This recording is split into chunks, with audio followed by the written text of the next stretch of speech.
protests there. He then owned a radio station and continued his prolific 55-year journey in broadcasting. Now, I could tell you of so many awards that he has won, but I'm just going to talk about the fact that he was inducted into the National Black Radio Hall of Fame, and he was the first African-American inducted into the Alabama Broadcasters Association's Hall of Fame.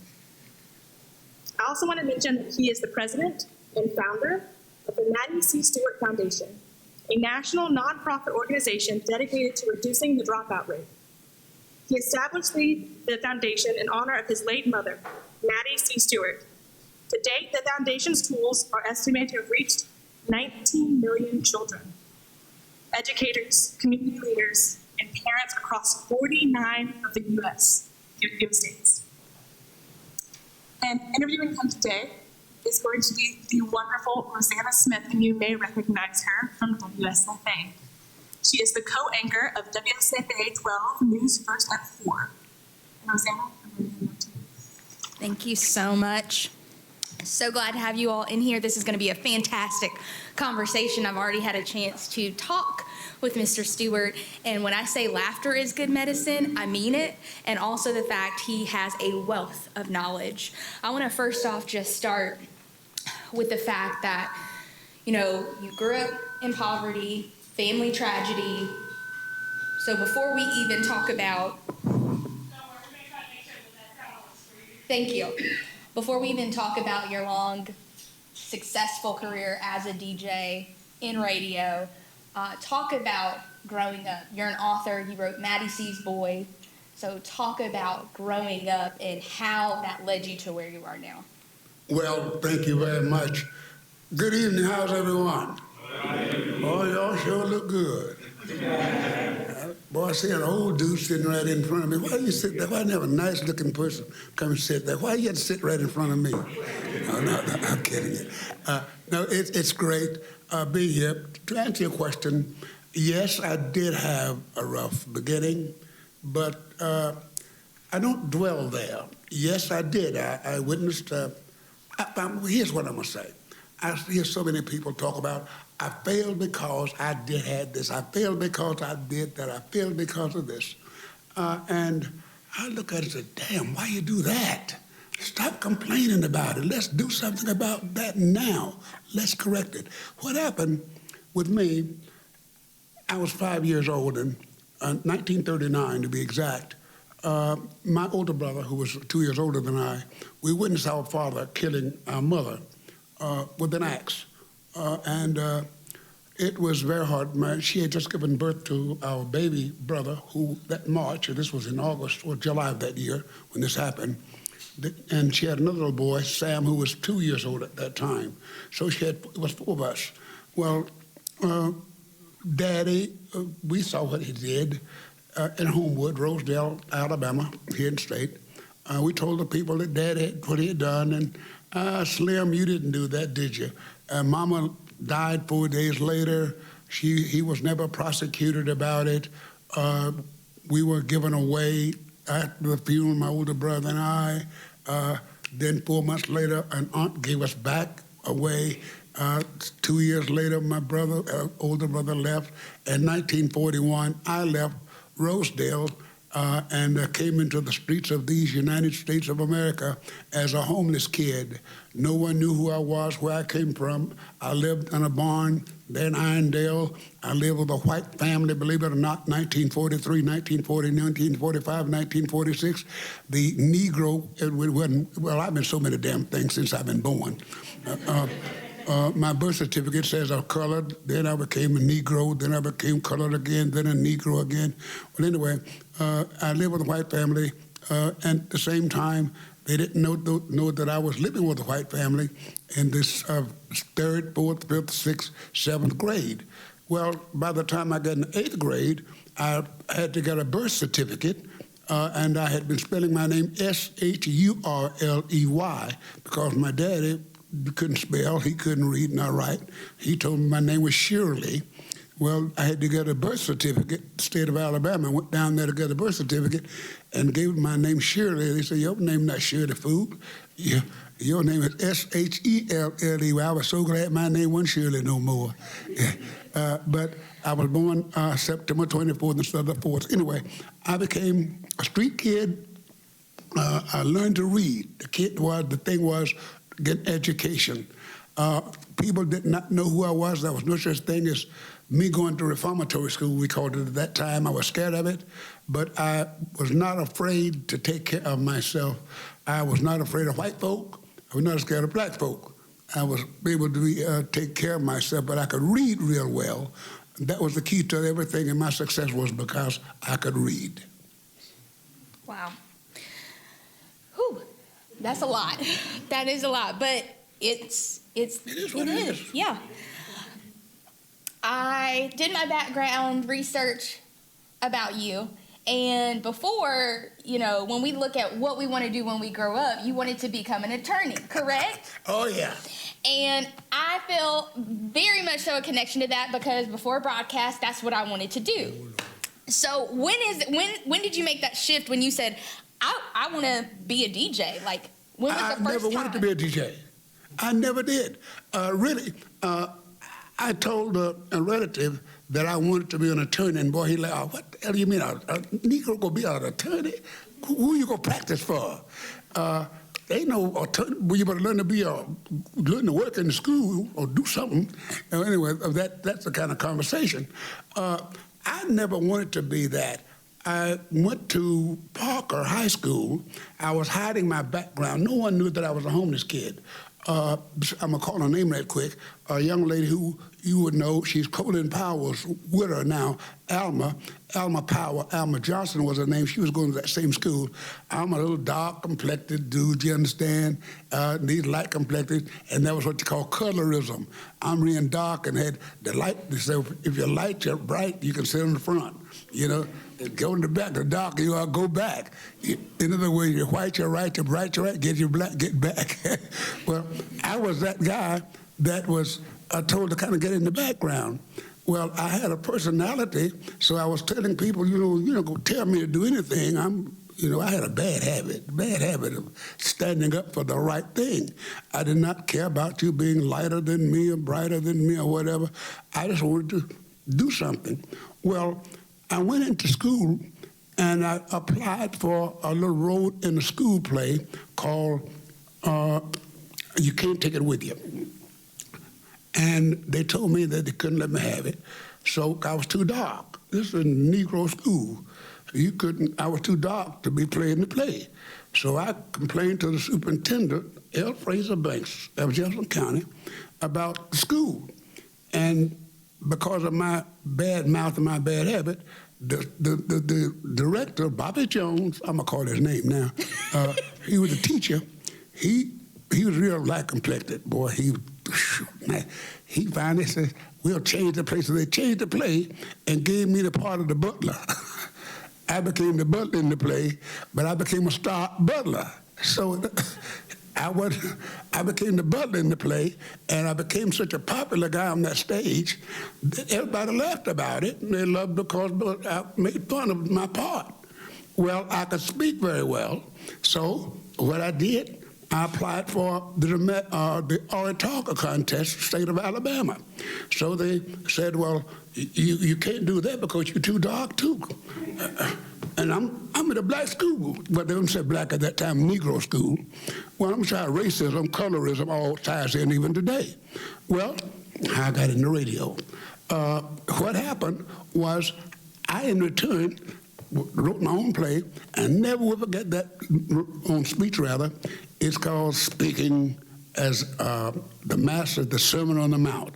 A tree is known by the fruit that it bears. Oh boy, I set them on fire with that. So I did straight A's in school, check my records, folks, if y'all want to check my background.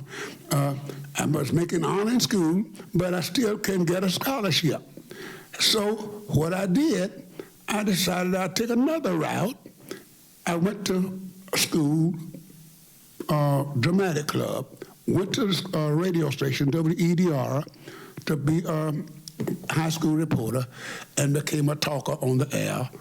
Went to be a lawyer. They told me I couldn't get a scholarship. I was too dark at that time. That's the truth. So I'm telling you now why I am what I am.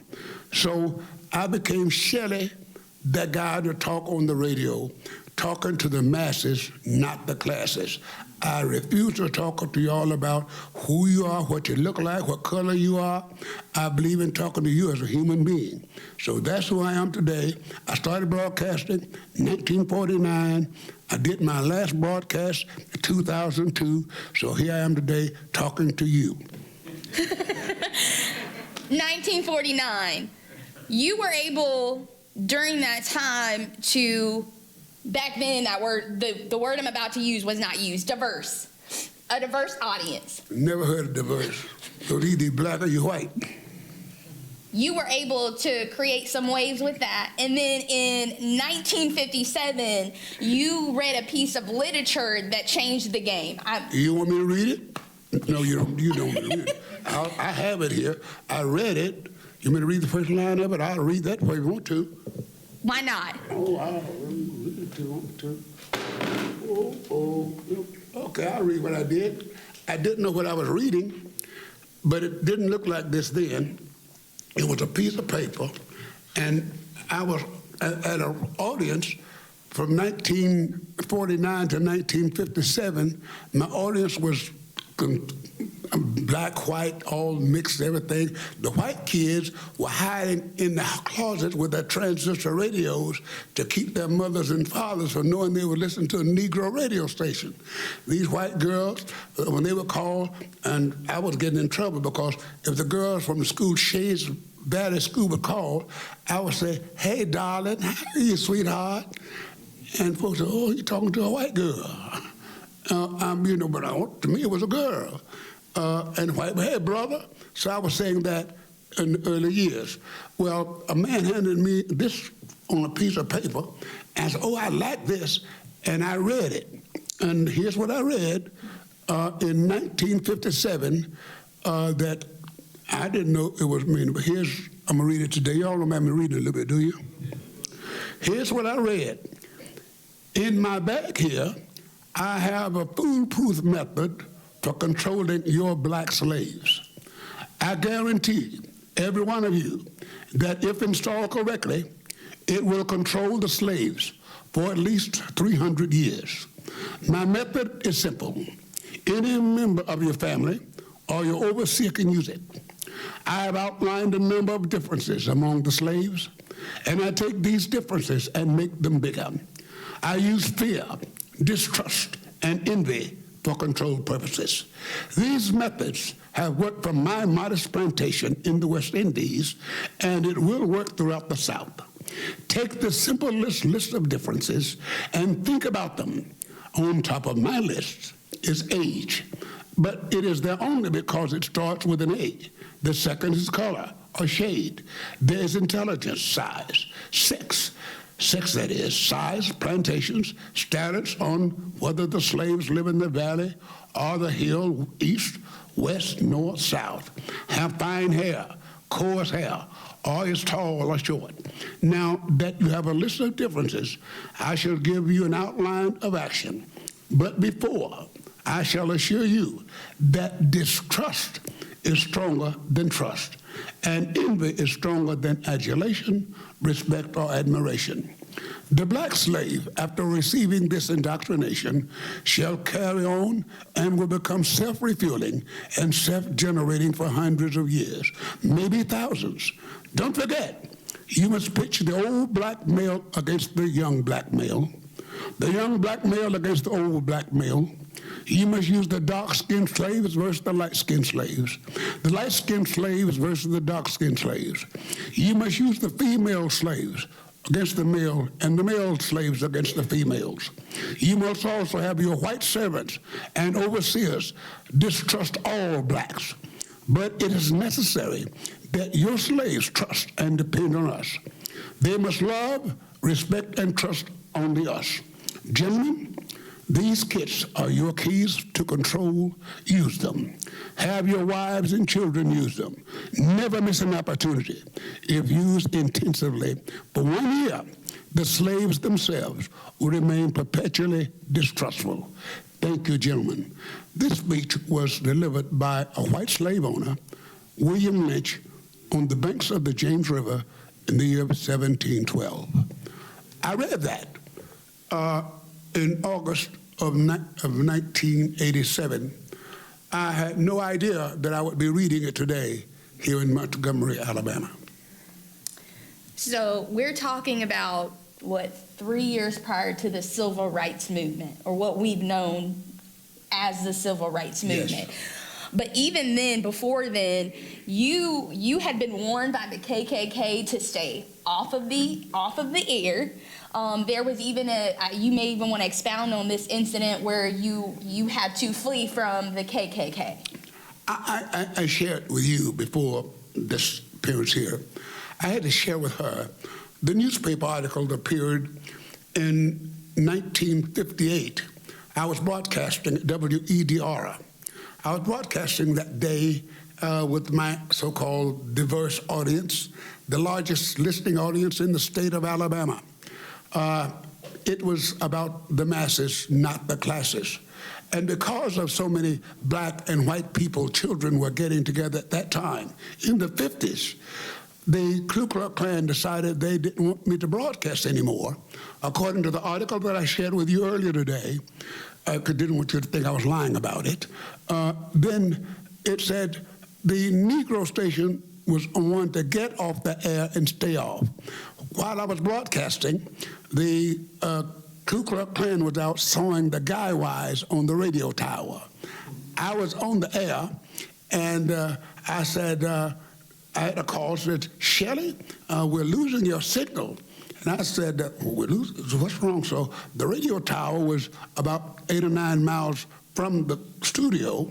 So I hit the little thing to call the engineer out there, who was white. And I said, Charlie, he said, we're losing power. He said, we are. I said, why? He says, because they're cutting the radio tower down. I said, who's cutting the tower down? The Ku Klux Klan. I said, why don't you stop them? He said, hell, I'm one of them. That's the article. They cut the tower down. We were off the air for a little while, 1958. The other incident you're talking about was 1960. I continued with my bad habits of bringing people together. It was talking to people, not at people, about people, but with people. And that was the key to it. 1960, I was playing for a so-called diverse audience at Donsteintown on Old Jonesboro Highway. Had about 800 kids who happened to have been white. Boy, I was throwing down that night, never forget it. And, oh, get out of that bed and wash your face and hands, you know, all that kind of stuff. And all of a sudden, the owner came and said, Shelley, you got to stop. Something's going on out there. I said, what's wrong? He says, the Ku Klux Klan's out there. I said, what are they out there for? He says, don't you see that cross burning? I said, look down. Oh, my God. He says, they want us to send you out there.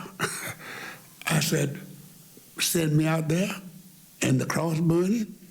He says, I said, I'm not going out there, brother. So he got on the microphone. There was like 800 kids who white. Said they don't think that Shelley the Playboy is good enough to play for us. And those kids went out and beat the hell out, jumped on the Ku Klux Klan. I showed her the article, which appeared in the Birmingham Post Herald, 1960. What I'm saying was, I never heard of civil rights before, after 1963. Only thing I also showed you in the 50s, where the young people, such as what's seen here, were saying, you talked about the Montgomery bus boycott, but there was a boycott in Birmingham, Alabama long before then, we called shopping, wouldn't shop at the stores. So that wasn't about integration, it was about equality, liberty, and justice for all. I became involved long before anything I never knew anything about civil with Dr. King, who became a very close friend of mine, Fred Gray, who you'll meet next week here. Anybody here from Montgomery back when WRMA first started? Anybody heard of Ace Anderson?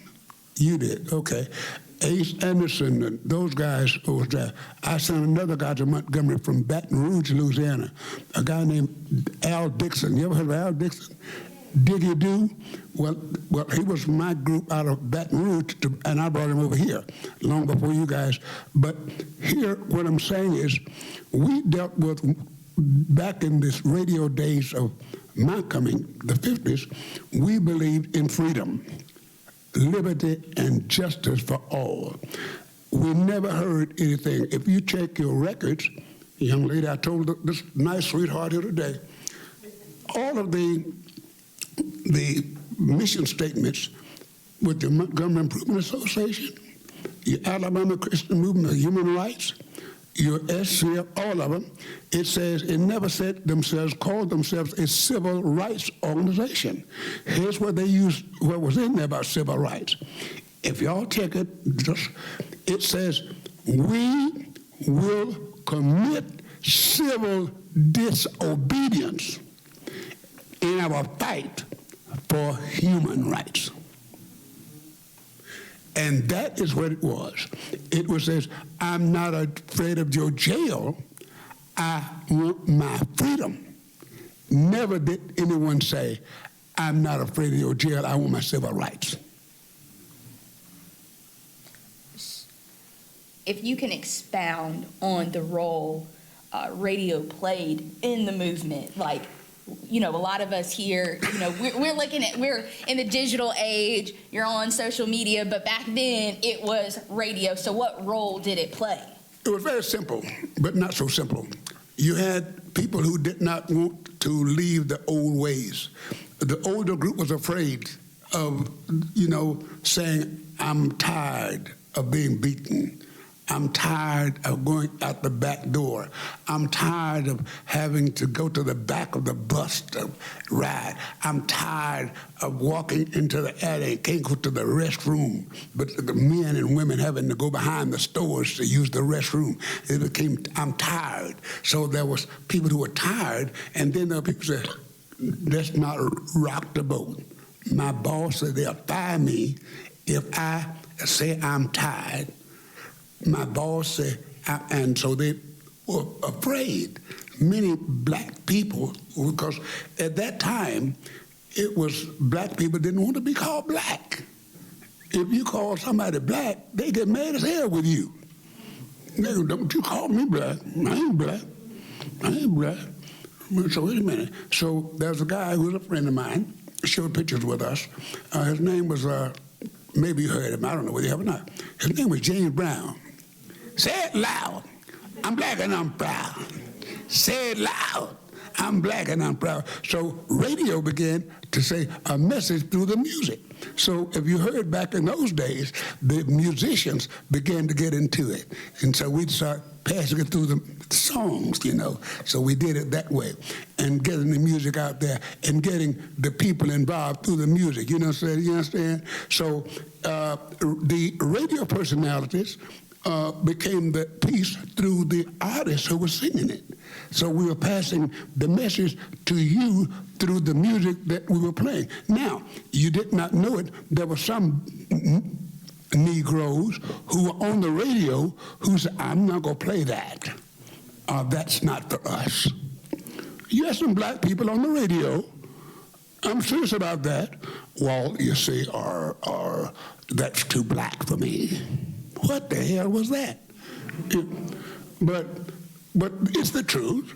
And so I think that what is happening now is what we said then. Say it loud. I'm black and I'm proud. I'm not here trying to integrate. I'm here to educate equally. I want y'all to know that I read something. I did bring it. I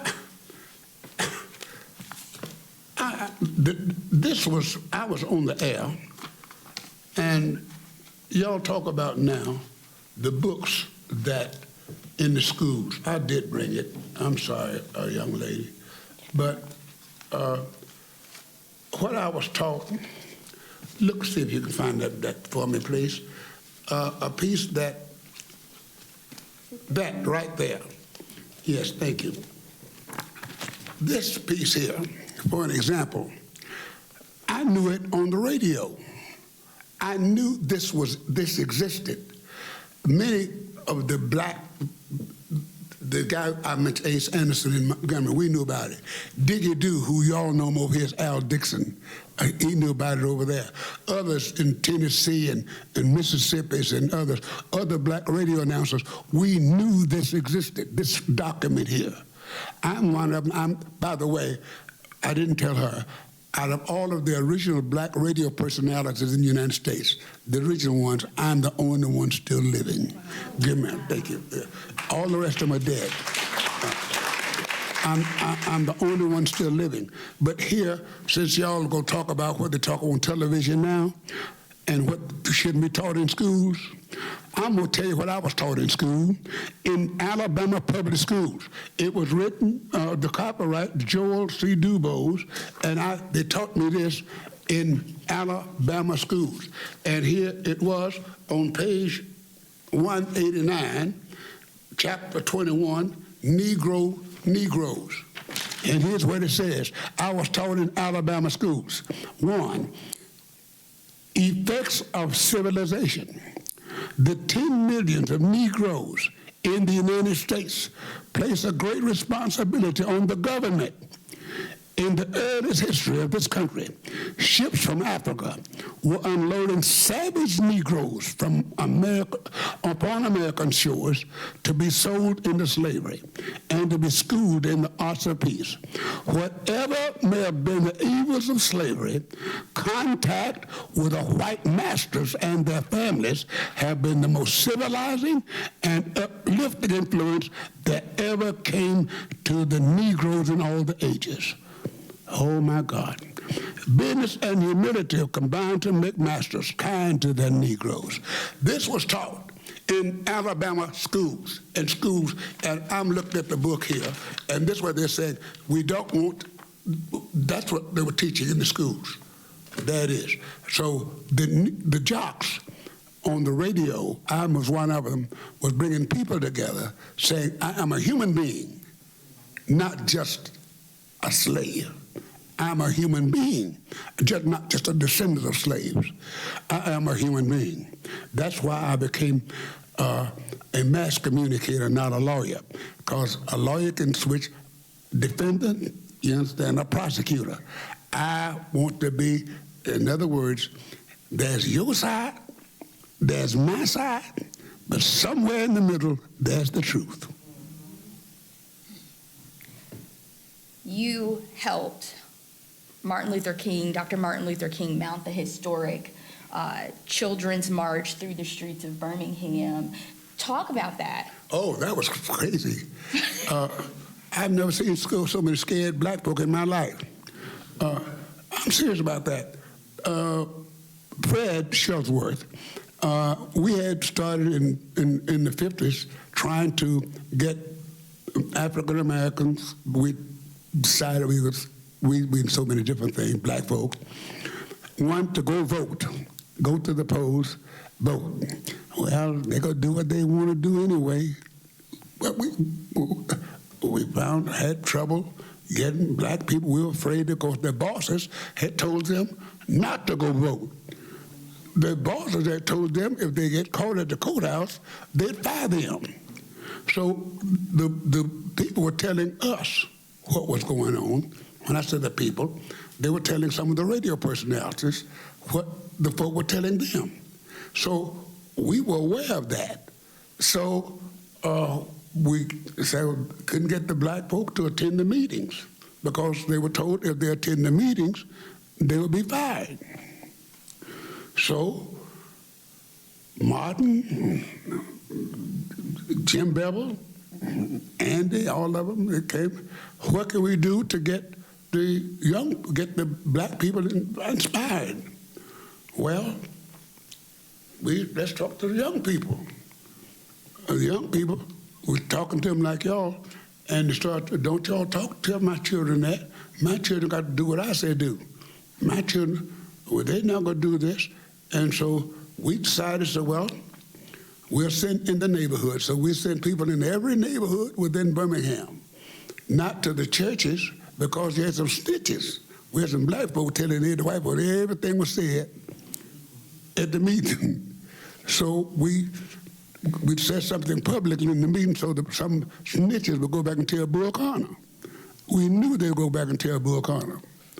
So what we did, we decided to go in the communities and tell them, say, look, if y'all really want some freedom, like a washing machine, say you got to agitate it to get the clothes clean. The clothes, they're going to get clean, just sit there. You got to agitate it a little bit. So the children said, oh, we want to get it clean. And so that was a hitch up, clean it up. And the children got it. The old folk were scared. So we said, well, would y'all go out and turn out? Oh, yes, sir. So little by little, Jim Bevel was the guy that did it. Martin didn't want, Dr. King didn't want to do it. Dr. King said, no, it'll put the children at risk. We said, well, somebody got to do it. Somebody. The black people would not, Montgomery Bush boycott. Y'all had problems down here, some other things. So what can we do? So older folks said, well, things, A.G. Gasson, A.G., one of the wealthiest black man in the state of Alabama, didn't want us into the L.R. Hall Auditorium. We had to get on him, too. He said, shake things up. Well, when it's all said and done, A.G. says, yeah, y'all right. I got to fall in line with y'all, too. And lo and behold, that day, I was tall Paul White. We decided to say, well, it's D-Day. And it's going to be a picnic in the park. And we played that music that we told them to be played that morning. And my Lord, if y'all had just seen the children jumping out of school windows, if you'd ever seen little children running out of stores, if you'd ever seen little children just running down to that park, and if you ever seen Bull Connor say, what in the world going on? And you see the whole country deciding to see the Children's March. And that's when they changed it from the human rights to civil rights. It was never about the civil, because civil was in the human. So they just pull and say civil, and we were saying all along, we are not afraid of your jail. We want our freedom, liberty, and justice for all. Freedom.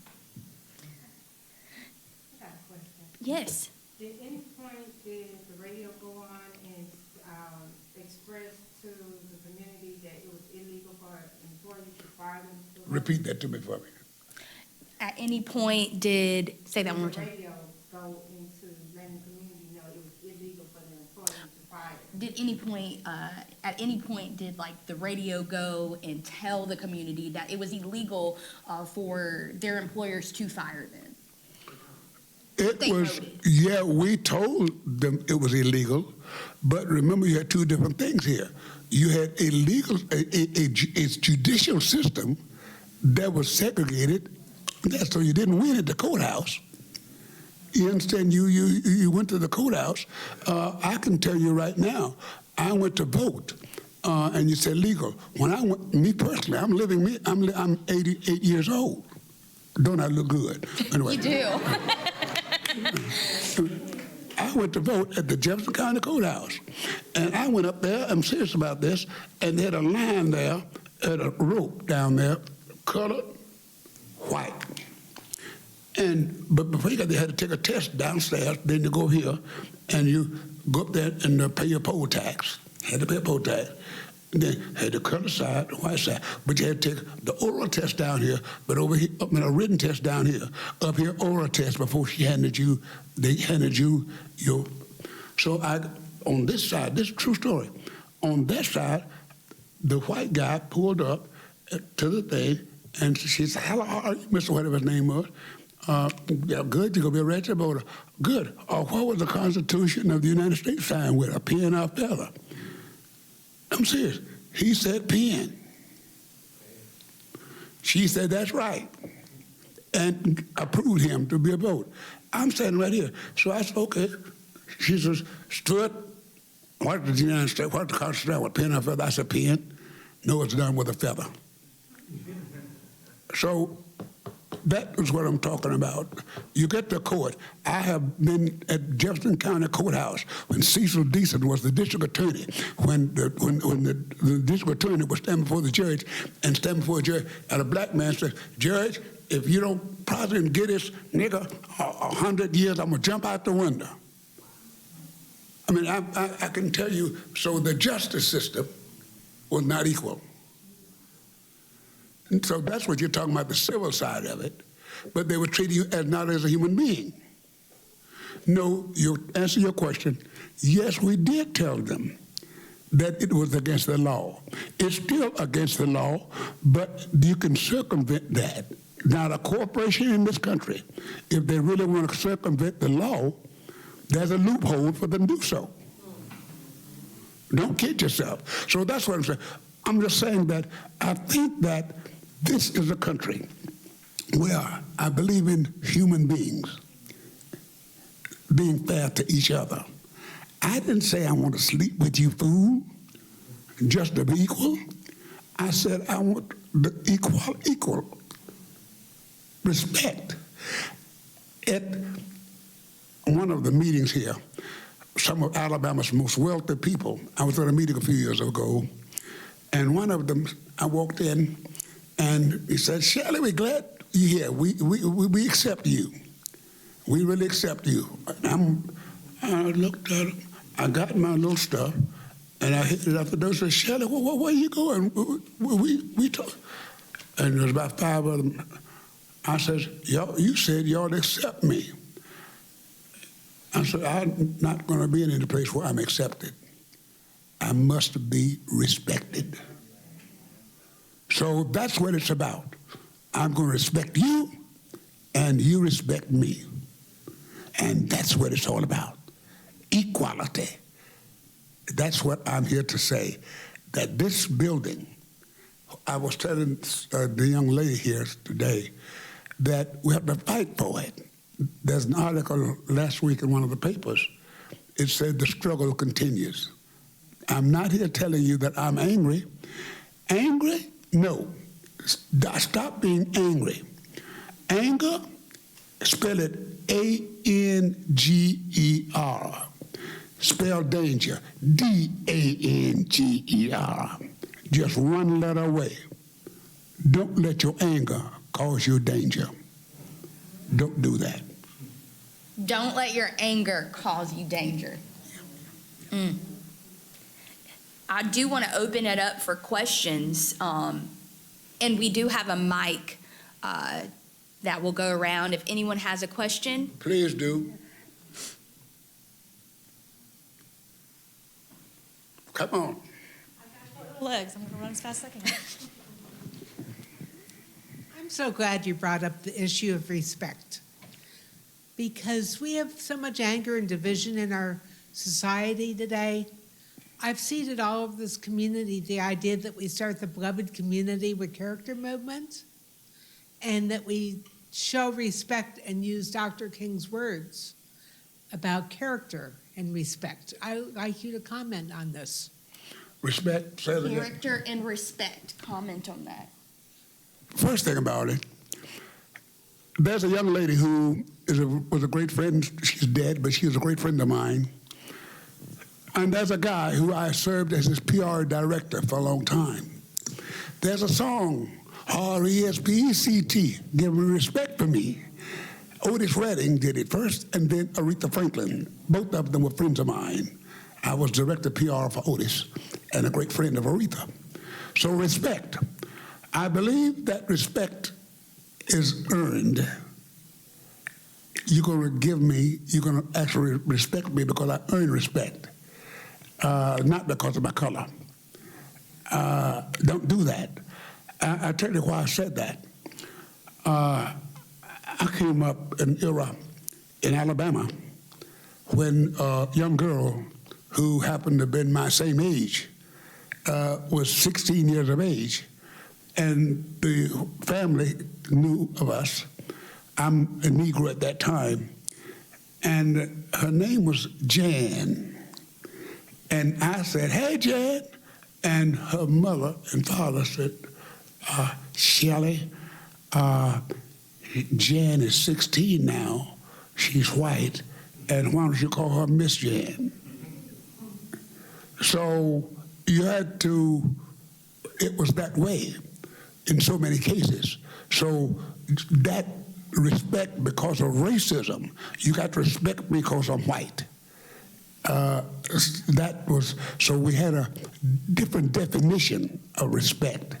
Now we're trying to say, and should say, respect for all people.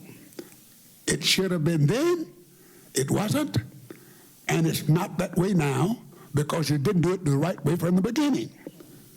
And you cannot, if you didn't do it right, you might as well do it right now. Because I can tell you right now, I worked at a radio station where they had all the office workers were white. And the announcers, disc jockeys, radio personalities were black. The radio personalities were told that they had to refer to all of the white people as Mr. and Mrs., but they can refer to you by your first name. So I think that we have to do it and look at the big picture where it all started and look at the whole thing. Yeah, the children.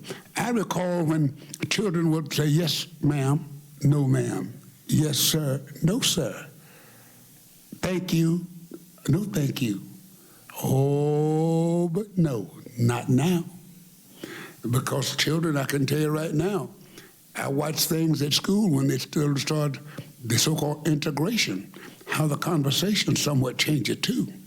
I watched little black children who were going to school with little white children, and I was so happy about it. And little black children come home and said, "Hey, yes, no."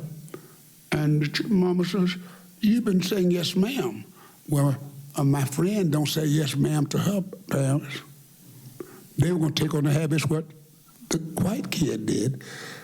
And so we have to be careful how we communicate. Fairness across the board, not white side, black side. Until we realize, communicate that. I was telling the young lady here at the thing today, organizations, we represent, I do, my company, we represent companies so they can start that from the top to the bottom. The schools have to do that. I think what I'm hearing now in these United States of America, I'm hearing so much division, hatred being paced out. Never heard such hatred in my life. Take us back. Take us back. Make America great again. How in the hell can America be great again when I could, in just 40 years ago, I would see police officers come down the street and arrest black men and call them vagrant laws, put them in jail for vagrancy because they needed some workers on the sanitation truck. How can I find that when I'm seeing that now and you tell me that did not? I'm not angry. I'm saying let's fix it. Fix it. You cannot fix it by going back to that old way. You are defeating your purpose. Education is the key. Education is the key. Education. I don't mean everybody got to have a degree in college either. But education is the key.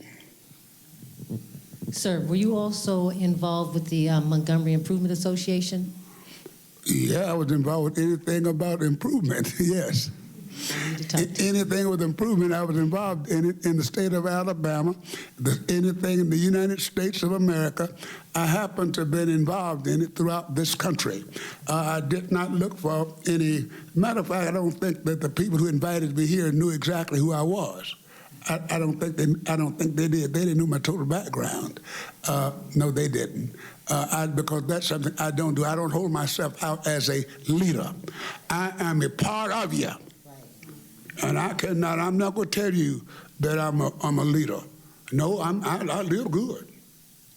I worked hard too. I worked hard and I live good, and you can too.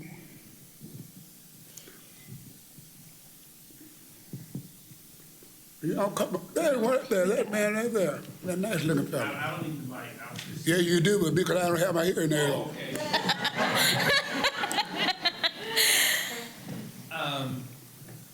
What do you think, having read what you read in that textbook about the Negro, having read what you read in that textbook about the Negro, how do you feel about in that textbook? the 1619 Project? There's so much controversy surrounding that. I feel that it's basically history told with Black Americans included, okay, but they don't want that taught in the schools. How do you feel about that? You got with me.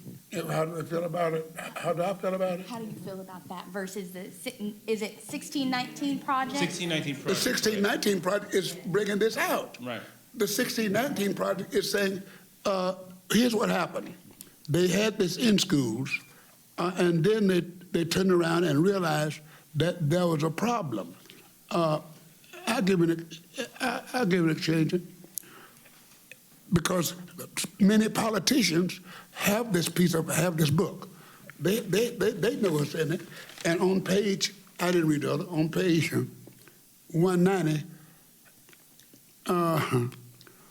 the change condition of master and slave at the close of the war was in the main gracefully accepted by both races.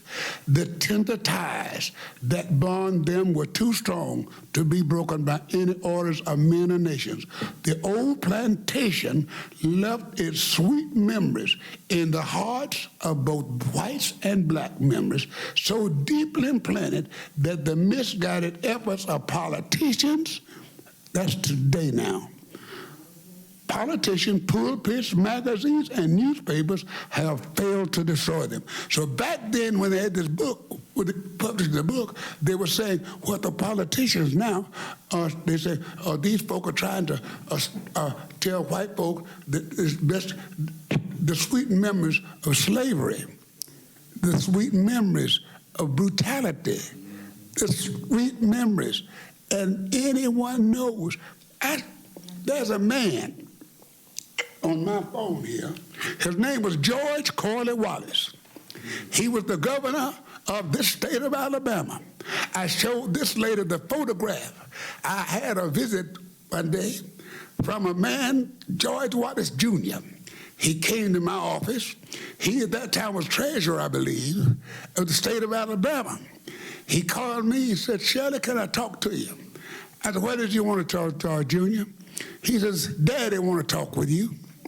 I said, what does the governor want? He said, he just got to talk to you because that's something that he just got to say. I said, what is it, George? He says, can you please come and talk with my daddy? So I drove into Montgomery, Alabama. I showed her the photograph today. It didn't exist.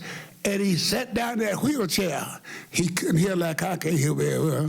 Shelley, yeah, Governor, I just want to tell you, you were a truthful man. You were a hard man. I was wrong. You were doing it right. I just didn't know any better. I had a black preacher that was always with me, and the black preacher told me that I was doing the right thing. I said, but Governor, you knew you were doing it wrong. He said, Shelley, I want to tell you right now, would you please lean down and just hug me and tell me, would you forgive me?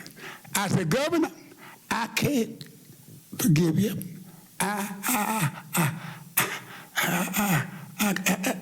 can't forget what you did, though. All the hurt you gave to the people. So, Governor, God got to forgive you. I can never forget it. So, therefore, that was the governor of the state of Alabama. I showed the picture. A man named Eugene Bull Connor, who I thought well. Before he died, I saw him on the streets of Birmingham at Parisian store one day. He made a joke. Shelley, we had fun, didn't we? You fought me last. We had fun like here. I had fun fighting with you, boy. But what I'm saying to this lady, they respected me.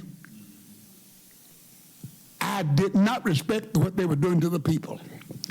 I do know that they were using the people because of their political gain. their power, their supremacy. And when I tell black women and black men, when I hear a black woman tell me I don't want a baby too dark, because the dark baby don't have the better chances of light-complected baby. When I hear advertising agencies in this country, movie actresses, we got a light-complected woman, a light-complected man, because they better looking and better chance. Something wrong with that. I'm all human being, and you are a human being. I'm not here to try to change your mind. I'm here to tell you that your side, that's my side, somewhere in between. Are you a human being? Are you human? Yes. Are you human? Yes. Don't you human if you no dog.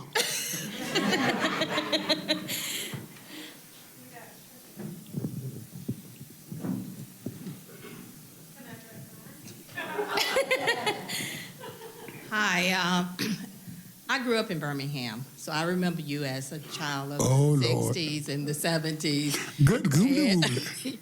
Yes, but you mentioned the history book, and I was in school in the 70s, in the early 70s, late 60s, and I went back and looked at my fourth grade No Alabama book. I'm not sure what the name of your book, but my book was No Alabama. And if one of the things, my teachers, which I was in a segregated school, of course, then, they didn't teach that. But after I got older, I looked at the information that was in that book. And in presenting at other places, I've had white people say, but we were taught that, where you said, this is the happiest time in the state of Alabama before the war between the states. This was the happiest time in Alabama. And even showed the Negro cook called Mammy, all of this. And then the questions at the end of the book. So now what we are dealing with, we are really afraid of kids feeling real bad.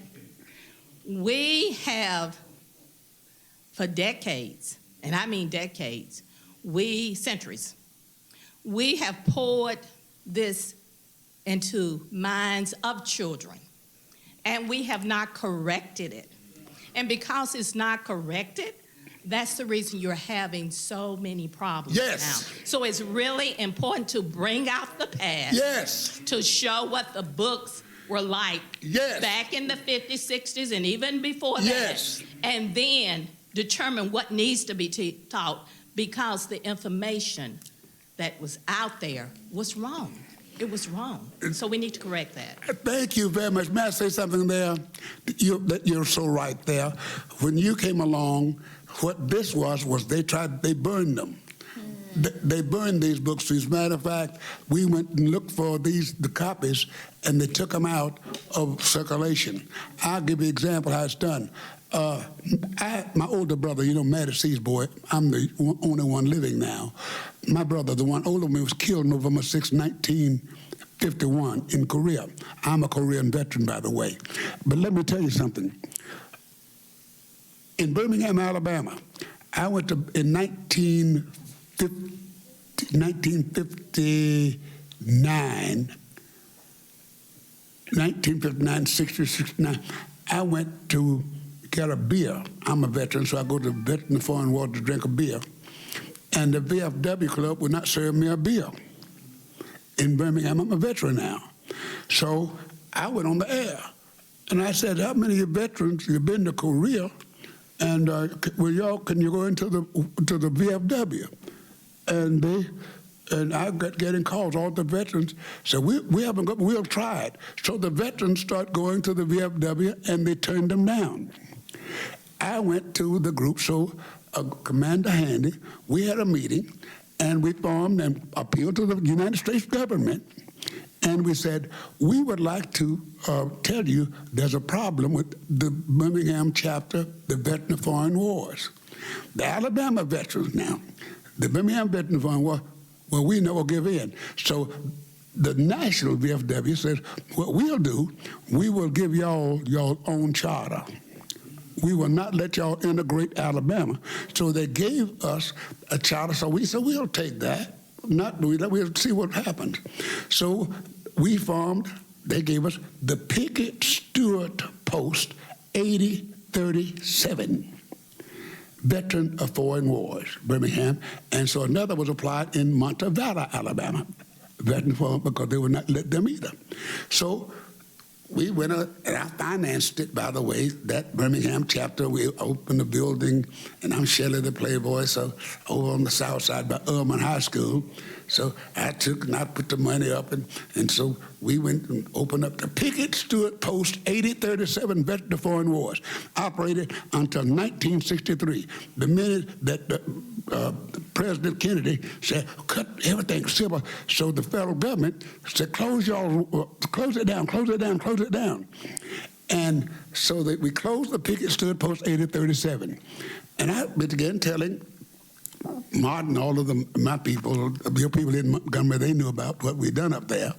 So I said, well, we are forced to close our VFW down because they said no needed no more. We can go to the white folks. And so I began to tell the history. And so I told Dick Arrington, who's my friend, I said, Dick, the VFW, man, there was no such thing as Pickett Stewart Post 8037. It operated now for 9 years, the Pickett Stewart Post 8037, over on the south side by Old Urban High School. And there I was. And today, if you look, they rounded out no black leader, they called them, in the state of Alabama. So finally, I happened to go through Jet magazine. I have it at my office. The Jet magazine published it in 1963 that the federal government finally closed the Pickett Stewart Post 8037 in Birmingham down, and you can't find it online. You can't find it on any record in the United States, but I have a copy of Jet magazine that said this.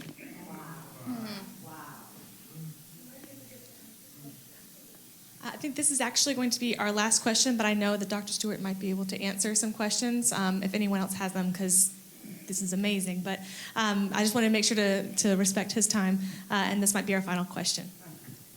Do you feel the radio has improved the African American community? Do you feel like radio has improved the African American? I think the radio has been destroyed. I think that radio as we know it in the black African American community has been destroyed and done for deliberately. The old saying goes, whoever controls what goes in the community controls the community. Whoever controls what goes in the community controls the community. There were more black-owned radio stations in the United States in 1995 than there are in 2023. What they did, they said, well, we will not grant certain license to certain people, so the few black owners have AM stations out in this country. And they're low-powered AM stations. And what they did, so well, we can do this. Black people don't have to have the news. They don't need news.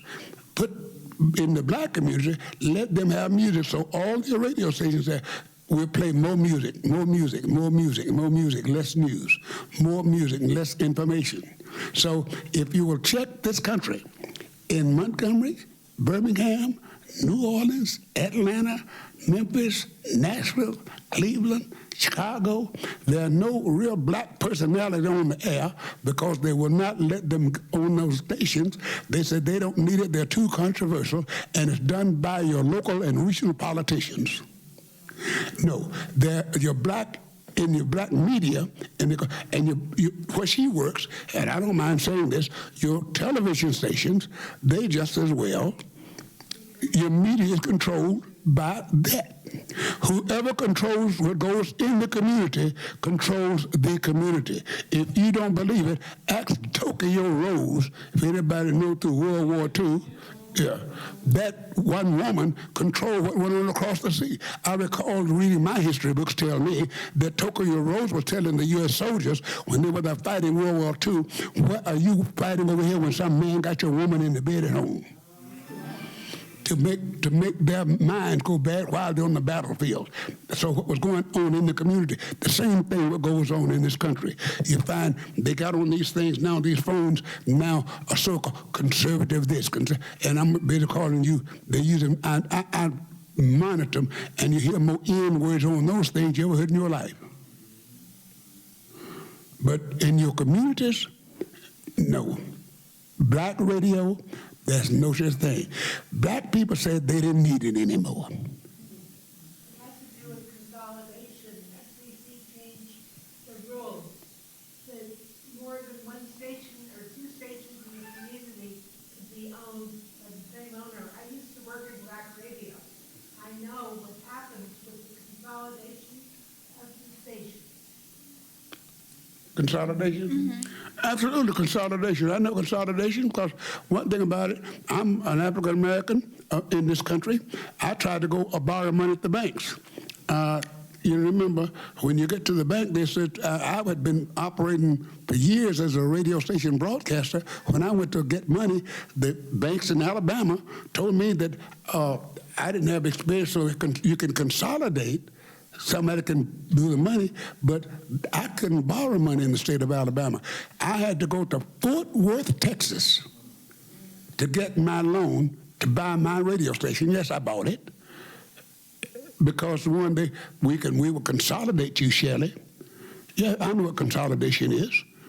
Him that got the golden rule, him that got the gold rules. Right?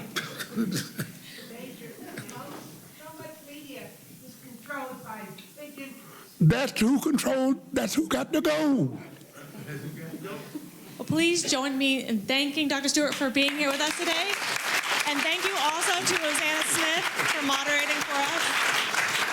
I hope that y'all had a wonderful day here at the archives. The building itself is still open, even though the event is done. The building is still open for you to go explore the galleries. I hope to see you all again on Thursday. Thank y'all.